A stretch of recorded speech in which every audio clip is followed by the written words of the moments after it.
I'm Venessa Giunta. I am an author and an editor and an all-around like to talk about things person and a little awkward sometimes.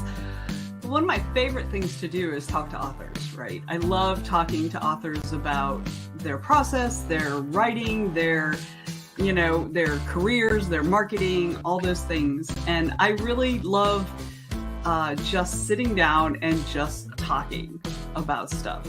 I mean, communication is my love language. So that's really what I had in mind. I really wanted a situation where I could just have a conversation with somebody. So, and a conversation and a cocktail is really all about us hanging out and drinking together and talking about the stuff.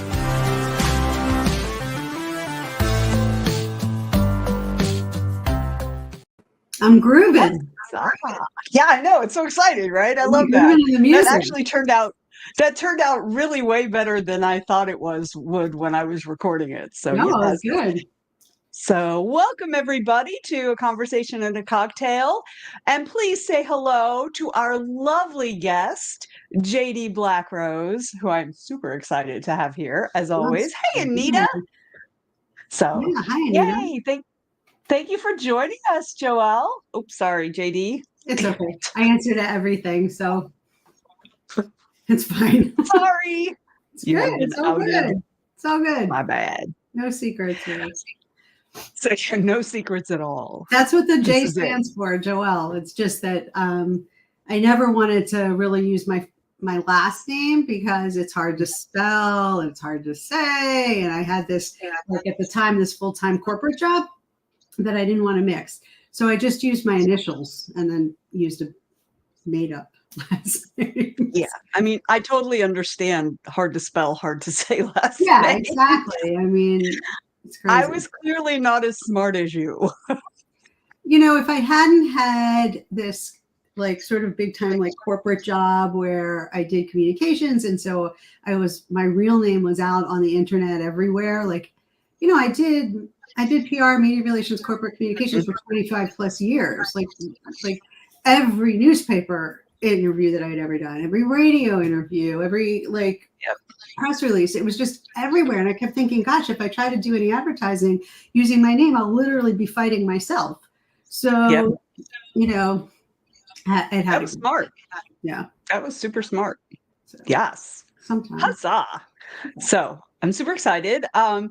One of the first questions I ask everybody is share with us your origin story, your radioactive spider bite that got you into writing as a career. Okay, well, first of all, cheers to you. Yes. Oh yeah, what are you drinking? I am drinking Clase Azul tequila straight neat. That's how I drink it. And it's very expensive. This is I am sharing a special moment with you. This is a very expensive tequila. It comes in this beautiful blue and white bottle. Ooh, that I will save. That is lovely.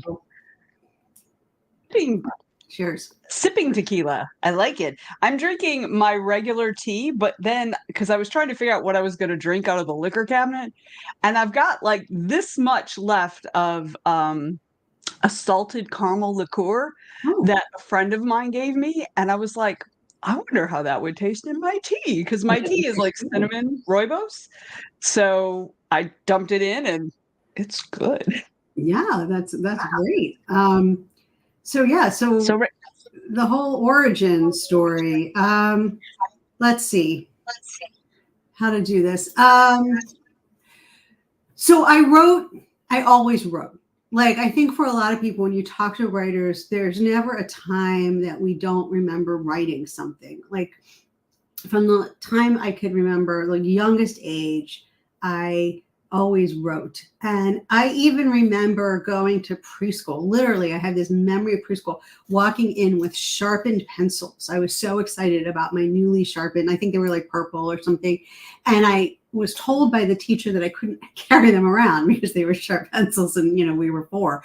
So, they were like deadly weapons. But I remember always thinking, looking at pen and paper and pencil and paper and feeling what I can only describe as a sense of possibility. Like I feel the same way when I go into a bookstore, or like just so many stories, right? They're all there.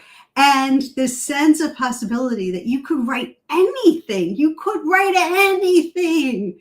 How amazing is that? And someone else could read it. So I was born with that. There's no doubt. And I wrote short, I wrote short stories. I wrote jokes. I wrote limericks. I created puzzles for my brother that were like word grinds. I wrote everything I could think of, anything. And the beauty of writing when you're young is that you're fearless, right? I wrote fearlessly. And I wish to this day that I could capture some of that, because, I really did, I did really, truly not think. I just wrote. And that just continued. And I wrote it through high school, and then I went to college and I took a creative writing class, and then I went to graduate school. And I got this master's degree from the University of Pennsylvania, from the Annenberg School for Communication, which is a big name communication school if you're into that kind of thing. And I got this master's degree in communications. It's very research heavy. It was meant really to send you on to a PhD. And I knew very quickly that I was not cut out for a PhD, and that was not going to be for me. And higher education can sometimes tell you exactly what you're not. Yeah, it told me what I wasn't. It didn't tell me what I was, but it definitely told me what I wasn't. And I had a lot of friends who were going on to get PhDs, and God bless them, they did, and they're great people, and they're doing amazing work. But I knew that was just definitely not something I wanted. And people would say to me, like, what are you going to do? I'm like, I don't know, but it's not this. So I left. But while I was there, the writing I had to do, and of course there was a lot of it, but was very highly academic, right? This was, again, a very academic, research-heavy degree. This wasn't like getting a degree in advertising or getting a degree in public relations. This was like academic research, communications research. And I took everything that I knew about creative writing and like put it in a little box and put it in a closet and then locked the closet. And that was because it was all designed to be like fancy words and passive voice and long sentences, and sort of just the opposite of everything that, creative writing tends to be. And I'm not saying there's not room for long sentences or even passive voice. I'm just saying that they're totally different types of writing. And to do one, I had to sort of push the other one away. And then I got married, and then I had 3 kids. And so the next 20 years were spent doing other stuff, working and raising children and all of that stuff. And I always said to people, I want to write, but, there was just no way, no time, no mental, I don't know, no mental whatever, no mental capacity, I guess.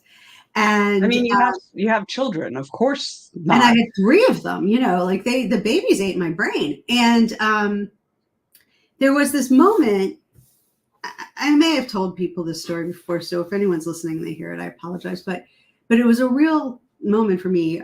My son was little because I only had 2 children at the time. I didn't have my 3rd yet. And I was holding the baby. My middle child was a girl. I was holding my daughter, and I asked my son, who was like 5, to get me a tissue. I needed a tissue, and the box was like just right there, like it was just over there, and like around the corner. And he left, and he didn't come back for forever. I mean, like I'd gotten 10 tissues by then. But I said to him when he came back with the tissue, he did eventually get it. I said, what took so long? And he said, totally seriously, he said, Mom, I was fighting the droids in the kitchen. And I had this moment of despair, just deep despair, because I couldn't see the droids in the kitchen anymore. And I realized that my kid could. And I didn't know what to do. And I realized, well, maybe I can write about the droids in the kitchen. Maybe I can write about this child who can see all the hidden supernatural dangers around the adults who are totally oblivious to them. And I tried, and I couldn't. So I was very sad. I was really, really sad, but I realized I can't, like, I'm not ready for whatever reason. So this is a long-winded way of telling you it took a very long time. And then I hit 45, and my kids were older, and my oldest one, that same one, was applying to college. And I watched him sitting at the kitchen table typing his college applications. And I had an epiphany, and I mean a real one, Venessa, like from on high, boom, dropped on my head. Like, oh. Yeah, it really was. And the words in my head were, they're going to leave. And what it told me is, my kids are growing up and they're going to leave, and I needed something to do. So I needed something for me. So in a moment of, it wasn't a middle-age crisis, but in a moment of pure, like, well, screw it, whatever, I got on Facebook, and I had been following a fantasy writer, an urban fantasy writer that I loved, and I wrote in her like chat because I knew she was going to DragonCon, and I wrote in her the chat, like, and it was June. You can't get a hotel room for DragonCon in June. I mean, that's ridiculous. So I wrote something like, hey, I'm sort of thinking maybe, I don't know, like possibly going to DragonCon. Does anybody need a roommate? And really, I wrote it like that. Like, it was totally like just absolutely absurd. And of course, no one responded. Who would respond to something like that? So I was like, oh, well, I tried. I guess I'm not going to DragonCon. And I had never been to a convention before in my life. And the first one I wound up going to was DragonCon, because that author wrote back to me and said, hey, Joelle, did you ever find a roommate? And I was like, this was the first time she had ever spoken to me. So I was like, oh, and I said, no. She said, I have someone for you. And she hooked me up, and that was that. And, oh, that's excellent. Yeah. So yeah, well, I'll tell you, it's okay. It was Faith Hunter, and she connected me with Tamsin Silver, who has been my friend and roommate from that day. So it was one of those weird things. And I went to DragonCon, and I came back, and I told everyone I'm going to start writing, and they all said, yeah. But I did. Like, that was the moment when everything started to click. Did you go to a whole bunch of the panels on the writer's track at all? Or which is why I also say that Nancy Knight, who of course you know very, very well, was a huge inspiration, because I went to every writer's panel. Like, that's what I did. I just sort of sat my butt down in that room. It was actually the other room at the time. It was the one on the end.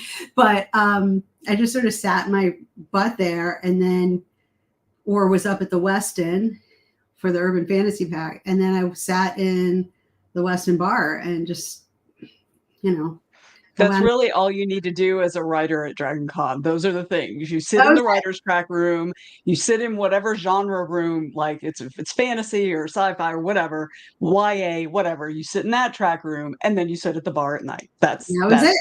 That was what the writer's life at DragonCon. Yeah, and that's where I started meeting people, and I came back and I was like, well, I'm going to try. And of course, I knew nothing about writing. So, it was a journey from then. But that was the thing. That was the moment. But we all start there. We all start knowing nothing about writing. I mean, that's the beginning for everybody. Except for maybe like Joe Hill, whose dad is Stephen King or whatever, like those guys, maybe not as much. But the rest of us. Right. I feel like James Butcher had like a little leg up. Right, getting started, like, because Jim Butcher's his dad, so I feel like he was around. Oh yes, right, James Butcher, yeah. Right. Like I said, the kids of the big authors, they're not like the rest of us. Right. They didn't start where we started. Not that they necessarily got any extra breaks. Some do, some don't. But like when you're raised by someone who is that talented a storyteller, then that rubs off, right? It's not like the rest of us who are just like muddling along with a beautician as a mom and, some random dude as a dad or whatever. Yeah, well, like, and it, of course, I mean, it's like working in film, right? There's that, we've seen that whole discussion about kids getting a leg up, but it's not necessarily even about talent. It's just simply about having connections. Honestly, that's really what it is. Like, if your dad is already published by, I don't know, Simon & Schuster, Penguin Random House or whatever, and already has a great agent, it's just you have a little bit of a faster track to at least get your work looked at. It doesn't mean you're going to get a contract or you're going to do well or anything. I mean, you still have to. That's right. You still have to have the talent. Right? Yeah, you still have to have the practice and the craft, but it does help if you know a few people. So. Certainly, yeah. I actually have a whole lot of additional respect for like Joe Hill because he specifically told no one who his dad was. He did. That's true. And that's true. I thought we'd get through one of my shows without that, but thank you, Joe, for giving us Uncle Steve. Now, Owen did. Owen kept his last name. I'm not blaming him for that. He co-writes with his father, so there was no use in hiding it. Yeah. But Joe Hill did really try. Yeah, and Joe started, Joe's older, so he started a lot sooner than Owen did. And he absolutely did not use his dad's name, as far as I know, like no. At all. And there was it wasn't until after, dang it, Box-Shaped Heart, I think, made a big splash. And it was like maybe the book after that he actually fessed up publicly to who he was. So, so yes, I know I brought him up. It's okay. I'll Uncle Steve all the time, and you can put that graphic up anytime you want. So, so for those of you, if you're getting an echo, apparently I have a new setup and I'm still working out the bugs. As a matter of fact, I have a new computer and it was. Anyway, I'm not even going to bother you, but I spent like an hour trying to get my sound to work right at all. So, if you're hearing an echo, that's why I'm trying to mute when JD is talking. So if you just see me like making gestures and looking like I'm speaking, but you can't hear me, that's because I muted myself. So we're just miming. So yeah, so okay. This is a mime interview. Just. We're going to do it all in sign language. So, okay. So what was the first book you actually finished? Because that to me, that's like the big, like watershed moment is when you actually, as a writer, when you actually finish something, particularly something book, novella or book length, when you finish it, because you can't do anything with it until it's done anyway. Right. Well, right. So, right.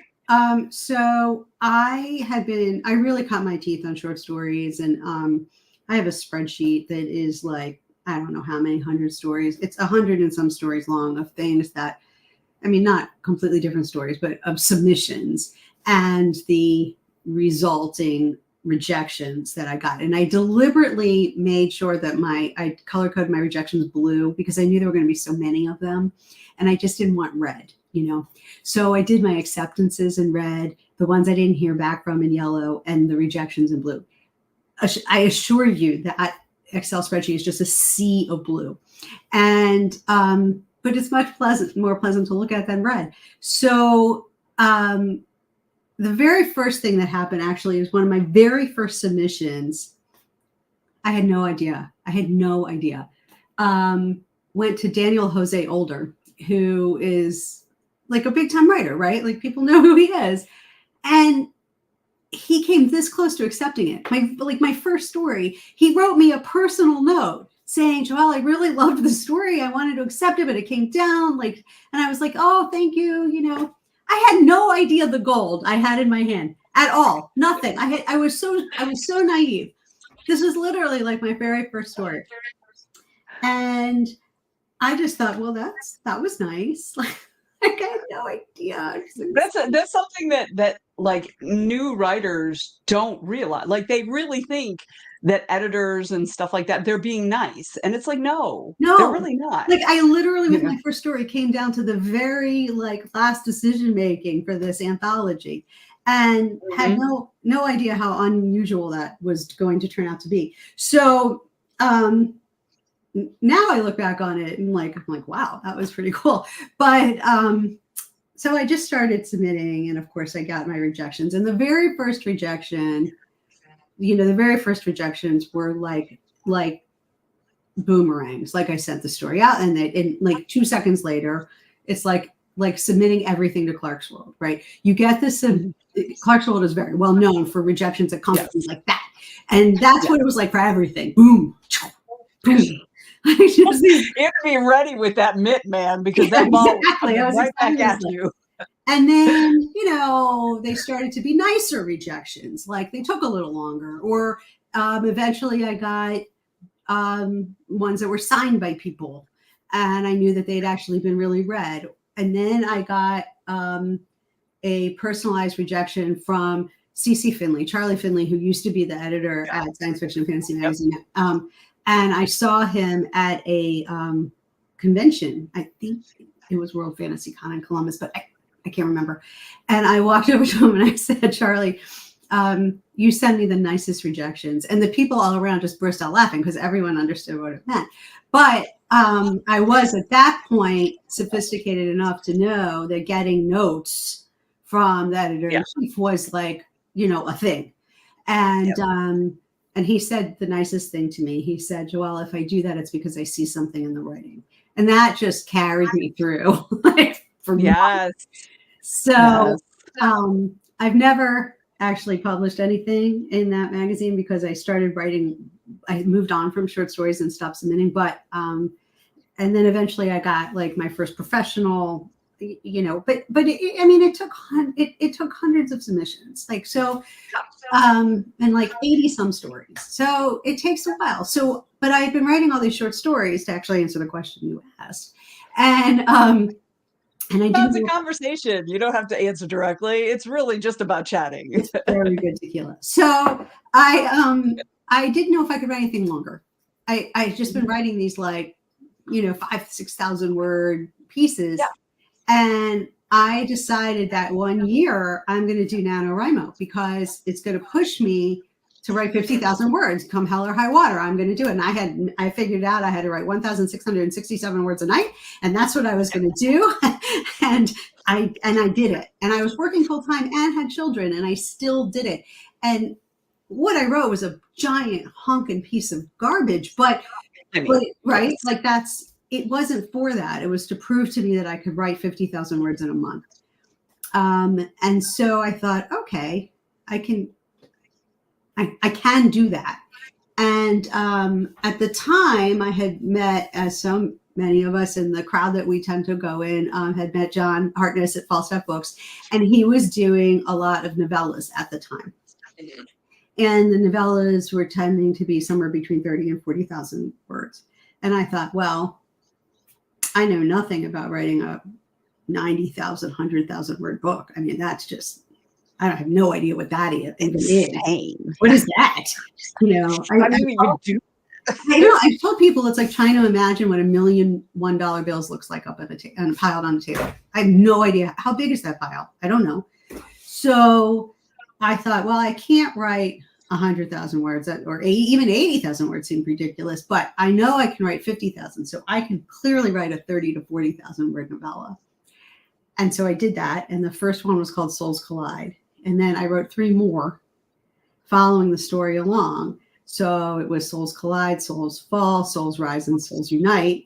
And that became the Soul Wars, which you can't see, but is, I have copies sitting in the back there. And that is what Falstaff published as my first book. So it was 4 novellas, but I wrote well over 120,000 words. I just tricked myself into it. Yep. That's the whole thing. It's so much of it is getting out of your own way. You know what I mean? Like our preconceived notions of ourselves stop us in so many aspects, Yeah, right? so I couldn't figure out how to write that many words, but I could write 30,000 4 times and tell a consecutive story. So Yes, it still works. right. So that was the first real thing that counted, not the other stuff, because there are obviously trunk novels that will never see the light of day.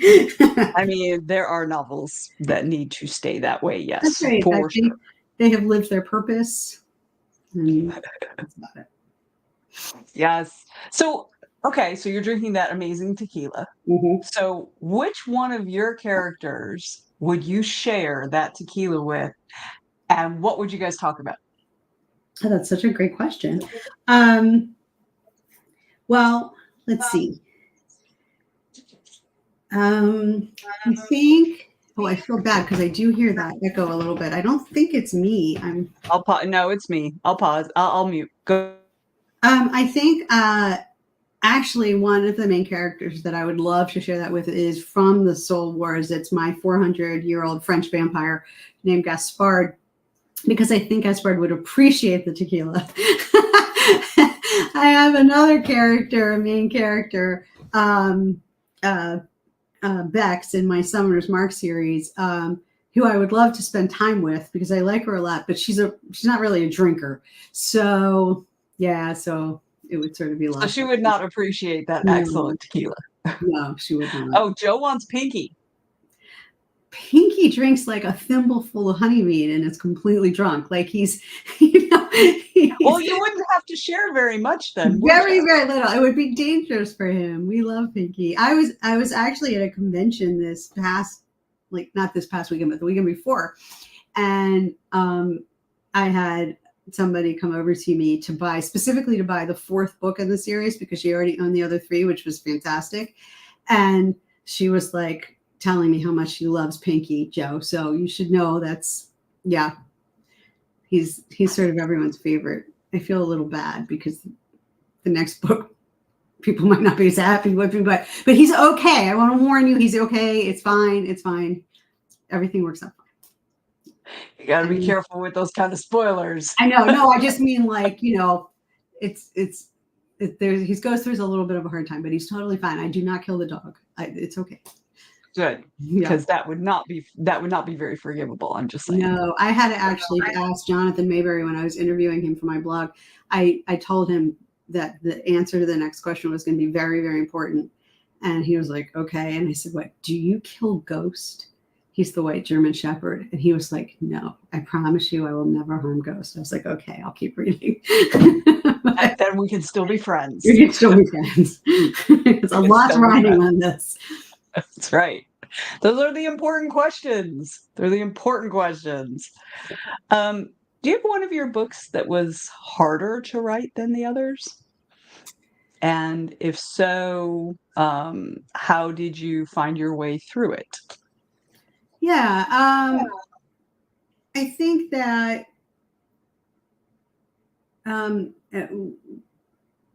the last one I just did, Wish Magic, turned out to be pretty hard in some ways.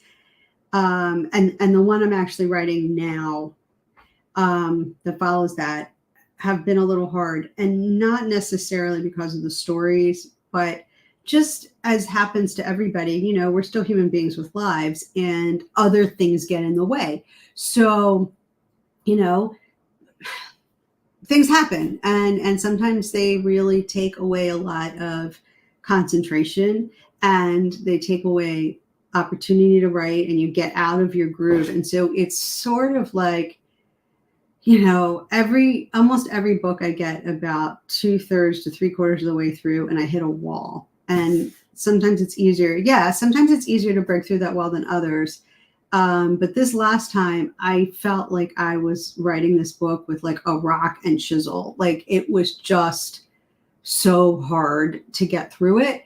But I have a technique where I work backward, and that did work. So I write linearly up until that wall, and I hit it every single time. And then I go and I write the last chapter of the book, and I write linearly backward. So I write like the last chapter, and then I write I ask myself, what's the question what has to happen to get me to this point? There. Right. Yeah. And then I write that. And then until I can match it up. And so, yeah, but these last two books were hard, not because the story was any more difficult or anything, but just because life sometimes gets in the way, and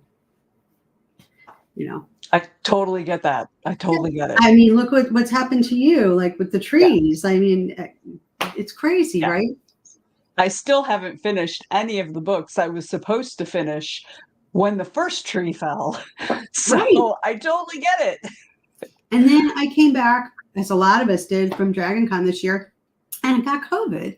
And so like I had that to work through. And then the cough never went away. And 6 weeks later, I had bronchitis. I mean, I was sick for like 2 months.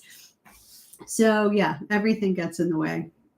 And it just happens. You have to. And I think that that's really important for writers to recognize that, our lives are not, a flat line, right? It's not like you can do everything all the time because life is just like this. That's not the way life is, right? Never. And I know that this is something that I fall into, and most people that I know, particularly who are creatives, fall into this. I could have done more. I should have done better. And for me, that ends up as a procrastination spiral, because then I feel crappy for not having done the thing I should do. So then I keep putting it off because that will help. And then I feel guilty for putting it off. And then I'm dreading doing it. So then I put it off some more, and I just all the way down. And because you and I have talked so many times, and we've become such good friends over the years, I also can tell when you're starting to procrastinate, because you get very into your tools and you do a lot of prep. Right? Like you are the prepping queen. Like, oh, I'm going to put this into this software, and then I'm going to put this into this software. And I'm always like, I know what she's doing. She's working through the procrastination. This is her way of doing it. I get it. I clean house and laundry. But, I'll be like, I have new planner pages coming. Exactly. Oh, I'm going to put this into Plotter now. I see you doing it. No. I have to say, Plotter is very, very useful. I'm not able to use it for what I'm working on now because it's so big. It's a multi-series story arc, and Plotter is not as yet developed enough for that. So I switched over to Aeon Timeline, which is actually handling it very well. And that is not procrastination, because when I work on that, I'm actually working on the story. So that, at least know that when I talk about working on Aeon Timeline, that I'm actually working on my shit. I'm not. Now, when I get these planner pages, that's a whole different ballgame. Right. No, it's funny because everyone's got their thing, right? Everyone's got their thing. I mean, at least when you're putting things into some kind of software, you are still thinking about the story. I do laundry. I literally just do laundry. That's what I do. I avoid laundry. I do laundry, and I cook, and those are my things. So they're not helping. I binge watch shows. That's how I actually know that I am actually actively in a spiral, is if I spend more than one night in a week binge watching something. You know what I mean? Like if I'm binge watching something, and like most weeks I don't binge watch anything. Like, I might watch 2 or 3 episodes of something one night or something like that. But like if I am plowing through like half a season of Supernatural, right, and then I'm doing the same thing the next night, the other half of the season, that's when I know that I'm in a spiral. I mean, I may not be all the way far down in that spiral yet, but I'm in it. And that's a good thing to recognize. I think that we all have things like that, right? So if you're doing your neighbor's laundry at some point, that you've got some stuff to deal with. It's everyone's got their thing, and sometimes the right thing to do is just let it ride, like just let it go, right? Okay, that's where my brain is right now. And sometimes you sort of have to just muscle through it. I mean, there's going to be a moment where you're like, I'm really not achieving anything, and I don't feel good about that, so I'm just gonna, hey Robin, I'm just gonna sit down now and try to write 10 sentences. Yeah. Right. I sit down and try to write one sentence. Hey, I sit down and try to write one sentence. Like Yeah. that's all I'll commit to. I mean, like when I'm in that thing, it's like one sentence. That's all. And a sentence can be 3 words long, like, and that would count. So yeah. And I think that recognizing when we hit those spots is really important, because I didn't really start recognizing that until like after the first tree fell, because I literally for 6 months, with only a few exceptions, I binge watched Drag Race and Letterkenny. I watched Letterkenny the entire thing all the way through 3 times. That's so So, funny. it was. But like that also helped me recognize that is my sign to myself. So when I find myself doing that, I'm like, all right, we're going to get through, we're going to do this today, or we're going to get through this season. Right. It's so funny when most Depends on how people invested I am. well, when most people say, this is what happened when the tree fell, that's metaphorical. No. But not for you. It literally happened twice. So Twice. Yeah. We had a big storm last night, or night before last. We had a big storm. I took a gummy before it even started. I was good. Yeah, I'd be shooting up. Like, that's crazy. No, but like, yeah, I was good. Yeah, and it was, and there were like, I don't know if you know, like, I'm sure tornadoes went through Nashville. Yeah. It was part of that storm system. Yeah.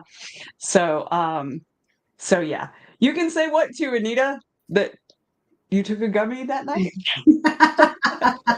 or that it's just she'd be panic stricken. I mean, yeah, after what you've been through, yeah. It's pretty rough. But I learned a lot about myself too, because I learned what the things were.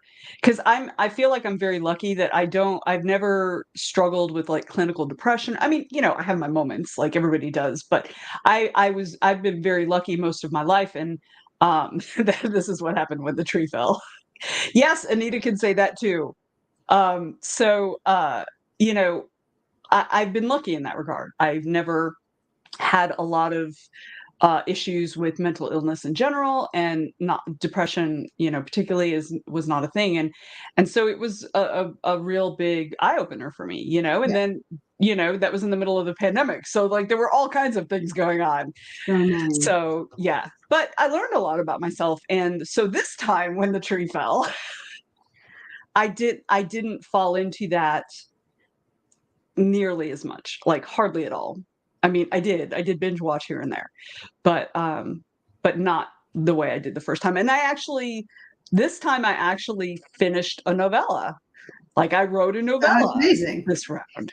I know, the only thing I finished in 3 years, but so can confirm. Not with a whimper, but with a bang. Yes, for real. I was telling somebody today that, who was I telling? Who was I talking to? Oh, it was last night. Sorry. Bless you. Good night. Thank you. So I was talking to somebody about New Year's. Joe, was it you? I don't remember who the hell it was. I think it was Joe. Joe, I think it was you. And I was saying about how, something about New Year's or whatever. And they were like, I don't remember who it was. Anyway, it doesn't matter. Wrong part of the story. And they were like, oh yeah, we'll talk at the new year or whatever. And I was like, oh no, it was my therapist. That's who it was. He was like, we'll talk at the new year. He said, I'm hoping 2024 will be better. And I'm like, I'm skipping the rest of this decade. I'm done with this decade. I'll be in 2030. We're and starting over. Catch up. Yeah. Yeah. So yes, I did. I confused you with my therapist, Joe. So yeah. So let's talk conventions a little bit. So you went to Dragon Con as your first convention, but you went as an attendee to learn about writing. What was your first convention as a guest, as a professional author? My very first convention ever, Con Carolinas, and which is still one of my like near and dear to me conventions, and I go like every year, and I love it just because of the people who come. It's just such a nice convention for that. So that was the first time that I was considered like a professional, and I don't remember what year it was. I don't know, but that was great. And I felt I mean, talk about imposter syndrome, right? You gotta be kidding me. But somehow I made it through. And I'm sure I said some really stupid things, but I mean, no one seems to really remember it. But I it was fine. I was very nervous. I just remember being very nervous and saying some, things that later I thought that was dumb. But like, whatever. It's not like anyone's holding that against me. And then, yeah, that's right. I introduced you to David B. Coe there, who and this last time, this last Con Carolinas, I actually tabled with David, which was great. And I love David. He blurbed my book. He blurbed my book too. He's such a nice person. We're blurb sisters. We are twins. Yeah, and David's great. And that's the other thing is I love that convention because you really get a chance to sit and talk to people. Like, it's great. It's great for that. It's not too big. And then I did start going to other conventions, and then at some point, must have been let's see, Dragon Con was canceled in 2020. And it did happen in like 2021, but it was like this small thing and I didn't apply. So it must have been really. It was a small thing. It was 45,000 people. Yes, right. It was small. But it was like half the normal size. So I did not go to that one. So it must have really only been 2022 that I was an attending professional at Dragon Con. I think I've only done it like as an attending pro for 2 years. But I did actually sit on panels before that, which is why I have trouble remembering because Nancy was so good to me and like put me on a few things. So that was really lovely, and because she's like a fabulous person. And so I did that, but there have been others, obviously. There's been some local ones, and I did Jordan Con one year, and I'm trying to remember. I mean, there's been a bunch, right? But I'm much better at it now. I know. Of course, like practice. You get better yes. You get better at saying things that make sense. And of course, the more books you've written, the more experience you have, the more you actually have to contribute. Yeah. Right. That's absolutely. Yeah. And it's funny because like I don't actually remember where I met you. I don't either. We've been to so many cons together, like we've seen each other so much. We have so many mutual friends. Like I literally don't remember where I met you. And what's funny is I don't remember. I know that I know I didn't know you like 10 years ago, but I don't remember. Like you did. Like I was like the thing is like when you were coming to the writer's track, I was second. I was working the writer's track. So we were there in the same room together. I don't remember. So I have a funny feeling about that with Darren Kennedy too. Darren and I are good friends, and he's my like first reader for my books, and I'm his for his. And we were at GalaxyCon Columbus 2 weekends ago, and someone asked us where we met, and we literally just looked at each other like, I don't know. I don't know. Was there a time we didn't know each other? I don't remember that. We have always known each other. Yeah. It feels weird. So. Darren's another one. Like I think I met Darren at Dragon Con. I think that's where we met. I do know that when I started to get to know him really well is when I wanted to come to Con Carolinas and couldn't afford the hotel. And because he lives close by, he said I could use his guest room. And that was very sweet. And he's so sweet.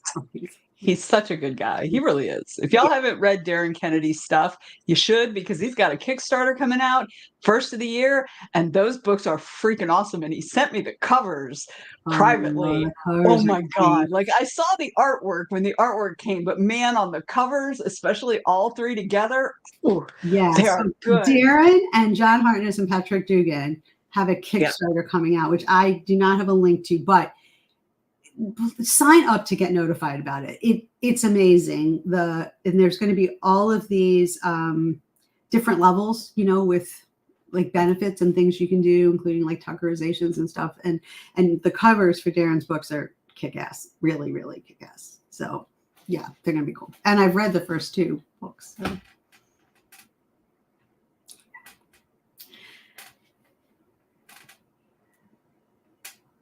Uh-oh, what happened? We lost Venessa. Oh, I can see whatever I want now. I had muted myself because I needed to mute myself because of the echo. But then I was like, oh, let me go find the link. And so I found the link, and so I'm putting it in the chat. Okay. So there it is in the chat. There, so yes, because I followed it because yeah, it's for sure. You should. So yes. So yeah, I wanted to tell you, speaking of conventions, what happened at GalaxyCon that was so cool. Yes. So 2 things. First, this one woman comes up. Wait, where is GalaxyCon? Is that there's many GalaxyCons, but the one I was with was in Columbus, Ohio. And I was tabling with Darren, Stuart Jaffe, and James Maxey. So it was like me and the 3 guys. So, I'm like in the middle. I'm a Joelle. Yeah. And so anybody was coming by saying, oh, I want this or I want sci-fi. I'm like, go talk to these guys. But anybody who came by and said they wanted a little romance, it was like, I've got that. So it was fun. We had we had a really fun time. But this one woman came by and I did a little TikTok with her. So if you go on my TikTok, you'll meet her. You'll see her. Magenta came by and she comes by and she just points at Wish Magic, which is the 4th book in the Summoner's Mark series, which is my romantasy series. And I didn't know her. So I said, well, that's the 4th book. Don't you want to start with the first one? She's like, no, I already have the first 3. I came for the 4th. And I was like, oh, how great is that? That was great. So we did a little TikTok together. And then this other woman, and there it is with Gregory. There it is. Yeah. I love that cover. Yeah, that's Gregory. And he's something. So he's something. So that was so much fun. And then this other woman comes by and she sees A Wrinkle in Crime. Yeah, boy, is he. She sees A Wrinkle in Crime, which is my Zombie Cosmetologist novella series in 1 book. And she goes, I know about this book from TikTok. And I went, are you kidding me? She knew about the book from TikTok. I know. I don't even have that many followers on TikTok relatively to other people, but she knew the book from TikTok because I read the beginning of it. And if you remember the beginning of it, it has an unusual. The very first sentence, you can say it. We are an After Dark panel. So if you want to quote your first we line, should explain that it's about a zombie who is a cosmetologist. No, you should just lead with it and then explain after. Okay, so the first line is I couldn't find my penis. I couldn't find my penis.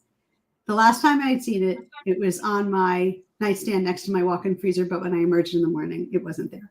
And so that's how the book starts. And I forgot that I had done a little reading of it on TikTok and she knew it from TikTok. So that was cool. That had never happened before. That is so cool. I feel like I arrived. I love that. I'm waiting for the day that someone comes up to me because they've already read something or they already heard of something. I know. It hasn't happened. I'm waiting someday. So I mean, it's so funny because, Stuart has many people who come over to him and are like, I've read, 15 of these books in this series. I need books 16 and 17. You're like, okay. And of course, other people come by and they look at Darren's book and they're like, I've already read this series. Now I want this one or whatever. I mean, there are lots of people out there who, know writers and have followed them and everything. But this was really the first time someone ever came and said, I know that book because of social media. Like that was new. Yeah, that's actually a big deal because one of the things that as authors we have to keep in mind when people do have that, like Darren and Stuart, they both do the convention circuit pretty hard and have for years. So sometimes those people are people that bought their books at that convention. Correct. Like years earlier, right? So it makes sense. But like to have somebody come up to you because they heard about your book on TikTok. I know. That's super cool. That was huge for me. Yeah, that was great. So that's super cool. And y'all who are watching, if you guys have any questions, please feel free to put them in the chat. I meant to say that earlier and I didn't because I don't know. I just am who I am. So, yeah. So I mean, that was a great moment. And yeah, we did very well. And it was a lot of fun. It's, you know, there are different kind of conventions. I think it was maybe Robin who said something about like, I wish like I lived in the US so I could do conventions, and there's so many different kinds, you know? So there's like the conventions where like Con Carolina's where it's really small and there's like, you're doing panels and then you're selling some books and it's sort of like, and you're hobnobbing, everybody's hanging out together. And then like GalaxyCon, wherever it is in Raleigh or in Columbus or any of the other cities, because there's bunches of them. These are like huge fan conventions where all you're doing is standing on a concrete floor at a booth.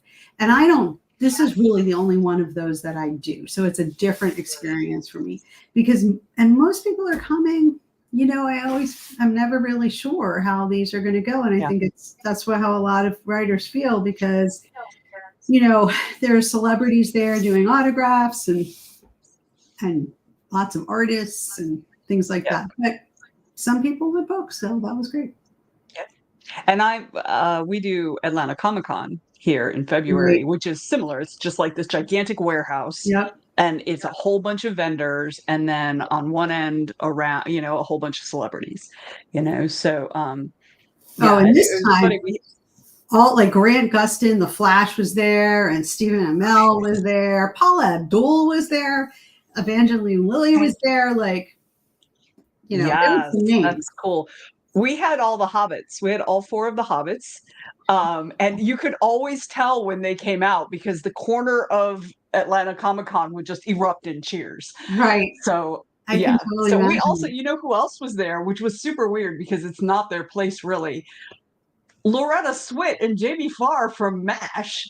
What?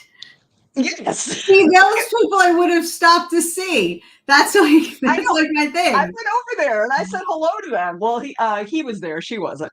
But I went over there and I was just like, I'm such a fan of your work. I mean, I was like, I don't have any money to give you. I'm sorry, but we had so many Star Trek people. You know, lots of Star Trek people. Jonathan Frakes, William Shatner showed up. Brent Spiner,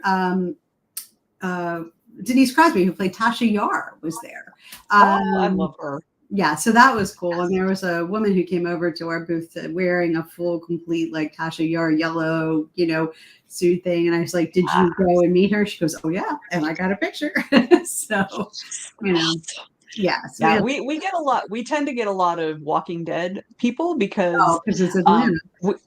It's Atlanta, but also there's another convention or another event called Fandemic that used to be here, and they kind of Atlanta Comic-Con after the pandemic, because all events were hurting for money, like because all the venues have raised their prices or changed their pricing structures, so that it's much more expensive for organizations to put events on.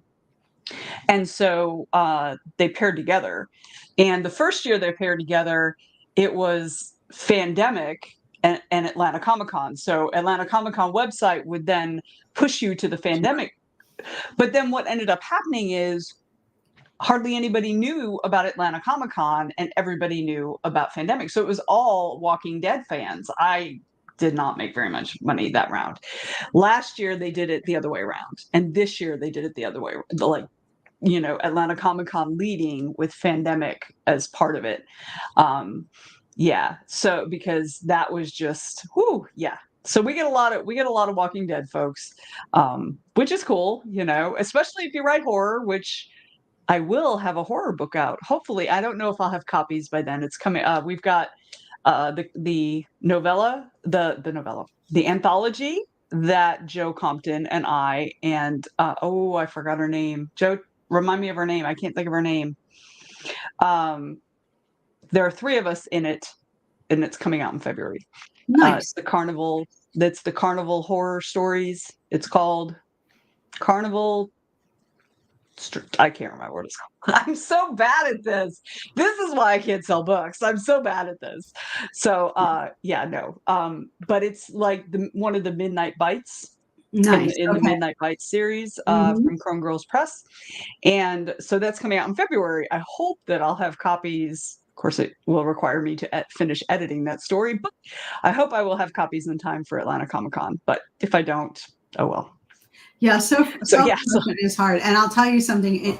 One of the things, I mean, you hit the nail on the head, Robin. One of the things that made it nice to share a table with these three gentlemen who I was sharing the table with is that they do a lot of conventions, and they're very good at this. They are excellent at hand selling. James Maxey knows everything there is about hand selling at a convention, everything, and so it was really great to sort of watch them do their thing. But we were also able to cross promote each other's stuff. And you know how it's so much easier to sell someone else's stuff than your own? Yes. So I have no trouble leaning over and saying, oh my God, you should read this book. If you like that book, you're going to love this book by Stuart Darren James. But I would have a really hard time sometimes doing that for myself. So yeah. And it's also really good. You do get to see how other authors pimp their own stuff. Yeah. But it also gives you the opportunity to do that for others, which gives you practice in doing it in general, right? We do that at Atlanta Comic. So last year at Atlanta Comic-Con, this was the first year that we did a big group table. Before I would have a table in Artist Alley and I'd share it with another author. I did it with Rachel one year and another author the year before that. But last year we did a big TWT table and there were 7 of us. We had a 2-corner booths. So it was a big production, all of us at this table. And the cool thing was we could do that. It's like, what do you like to read? That's always the opening question. What do you like to read? And, I like horror. Okay, well, horror, you're going to want to go down there and talk to so-and-so. Or, you like humor. Here, talk to this person. You like, epic fantasy. Here, we've got that too. But the only thing we didn't have was hard sci-fi. We even had mystery, I think. Not straight mystery, but like that is fantasy that's mystery. One of the best things because you don't really feel like you're selling. You're more book matching, which is one of my most favorite things. I work at a library and I love book matching. It's like I get so into it. Carnival Torment is the name of the book. Thank you so much, Joe. I knew it was a T, and I was like torture in my head. I was like, that's not the right word. It's like having a second brain. It's so great. Yeah. So, it was great because people will come over and then they'd say, we'd start the same question, like, what do you like to read? What, whatever. And then they might say, we love everything. I love everything. And then the follow-up question is, like, can you name an author that you like? And then sometimes people would say Sarah J. Maas. And if that's your answer, that's easy because I can turn you to my series really well because I can say, if you like Sarah J. Maas and you like, the whole gritty urban fantasy. The urban fantasy with the romantic part and the Fae, Crown and Thorn and Roses and all these things. You're going to like the Summoner's Mark because it's not quite as epic, but it's got a little bit of the same feel. Flavor. That same flavor, that romantic fantasy kind of part. And then, but if you say to me, I really just want science fiction, I'm going to be like, well, I don't have what you need, but these 2 authors do. And so that's easy. Yes. The third author is Candace Nola. Thank you. I knew it was a short last name, but it was gone. It was out of my head. And I don't know her, so that's probably why. So we'll wrap up because we're just about done. We're just about done, Joelle. I'm so sad. Did you finish your tequila? Yes, I did. Good job. I still have half of my tea. We'll finish up with Robin's question. Are you able to tell what books are like yours, or do other people point it out? Because I have spent some time doing advertising on Facebook and BookBub, one of the ways to do that is to pick comp authors. And so I have been able to sort of identify some other authors where I have a huge audience overlap. And advertising on BookBub is really great at this because it'll actually show you the percentage of audience overlap. So if I use Deborah Wild, who I know not as many people know, but you should check out her books. She's so much fun. And if I use Deborah Wild, who does also write Jewish urban fantasy, we have like a 57% overlap, right? I mean, that makes sense. Yeah, right. Like it makes sense. So she and I can use each other's names to advertise. Sarah J. Maas is actually a pretty good comp for me in terms of performance, which is great because she's huge. So, you can find some people that way, but it's a little bit of trial and error. Like you think, oh, someone who reads this is going to definitely like my stuff. And that, I don't know, it's not always. It's not. Yes. Yeah. And on TikTok, like if you pay attention to that kind of stuff on social media, but honestly, I don't have a huge TikTok following, which is why I was so surprised at what happened. But now I feel like I need to invest more time in it. So, I was actually just watching a video on YouTube where they were talking about, it was from the 20 books to 50K convention last month in Vegas. And it was like a new person's guide to TikTok, right? Like how to get some engagement. And one of the things they really stressed is you don't have to have a ton of followers. You have to make videos that hop on the trends that are happening in that moment, because trends only last a couple days. And sometimes they're, sometimes the trend is just music and you just put that music over, flipping through your pages or whatever. And, they said, if you are getting 200 views, that's not bad. And then if you can make the bump up to 1,000 views, then that's great. That's actually really good, because they said that you're going to get, on average, you're going to get one sale for each 250 views. Well, that's interesting. I didn't know that. I mean, the most I think I've ever gotten is like 700 and some views. Yeah. But okay. I guess I should probably go look them up on TikTok. I follow them on Facebook, but you know how the algorithm is. You don't always see everything. Yeah, that's the problem with Facebook. But let me know if you want that video, and I'll dig it up from what I watched. And it's like, cool. I don't know, 40 minutes or something. So yeah. Yeah. Great. Well, that hour just flew right by. I know. I knew it would. I knew it would. We're like this. So you and I can just like sit and just like gab, because this is exactly like sitting at the bar and just chatting. Yeah, exactly. Yeah, that's exactly what we want this show to be. It's really just sitting and BSing around, and oh yeah, there are other people listening. Hey. So thank you so much, JD Blackrose, for joining us. Y'all check out her stuff. It's in the down in the show notes below. If you enjoyed this, please don't forget to like and subscribe, because that is what gets us, I don't know, into YouTube's algorithm. It's all algorithms, y'all. It's all true. So thank you again, Joelle. You're awesome. Thank you, everybody, for joining us. And it's always time to go indie now.